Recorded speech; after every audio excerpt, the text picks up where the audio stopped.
As-salaam wa-alaikum, brothers and sisters. Welcome to Year 6 of the 17 Verses podcast. I'm your host, Maher Haq. In this podcast, we take a small selection from the Quran every day and recite it to you in plain English, so you can get a small slice of God's word while you go about your day. By averaging 17 verses per day, we're able to break the Quran down into manageable pieces and finish it in 1 year. If you enjoy the podcast, please help spread the word. Tell your friends and family, subscribe in iTunes or Stitcher or wherever you get your podcasts, and write us a review. Show notes and a text episode can be found at 17verses.com. That's the numbers 17verses.com. Today's selection is from Surah 2, Al-Baqarah, or the cow, verses 97 through 112. These verses detail the animosity of some for the Angel Jibreel, or Gabriel, the faithlessness of the Israelites, accusations of witchcraft leveled against the Prophet Solomon, etiquette concerning Prophet Muhammad, peace be upon him, and how Muslims can assure their place in heaven as opposed to the false claims of the Jews and the Christians regarding their preferred place in paradise. Bismillahir-Rahmanir-Rahim. In the name of Allah, most gracious, most merciful. Say, O Muhammad, peace be upon him, whoever is the enemy of Gabriel should know that he revealed this Quran to your heart by Allah's command, which confirms previous scriptures and is a guidance and good news for the believers. Let them know that whoever is an enemy of Allah, His angels, His messengers, Gabriel and Michael, Allah is an enemy to such unbelievers. We have sent down to you clear revelations. No one can deny them except the transgressors. Has it not been the case that every time they made a covenant, a group of them threw it aside? But the fact is that most of them did not believe. When there came to them a messenger from Allah confirming their own holy book, a group from those to whom the holy book was given cast off the book of Allah behind their backs, as if they knew nothing about it, and accepted what the devils falsely attributed to the kingdom of Solomon. Not that Solomon was an unbeliever, it was the shaitans, or devils, who were unbelievers. They taught witchcraft to the people, and that which was revealed to the two angels Harut and Marut in the city of Babylon. Yet these two angels never taught magic to anyone without saying, "We have been sent to tempt you. Do not renounce your faith." In spite of this warning, those people kept on learning from both of them, the magic of which would cause discord between husband and wife, although they could harm none with it except with Allah's permission.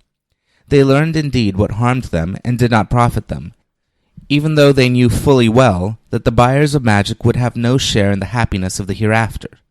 Surely they sold their souls for a bad price if they could understand it. If they would have believed or accepted Islam and kept themselves away from evil, there would have been a better reward from Allah if they could understand it.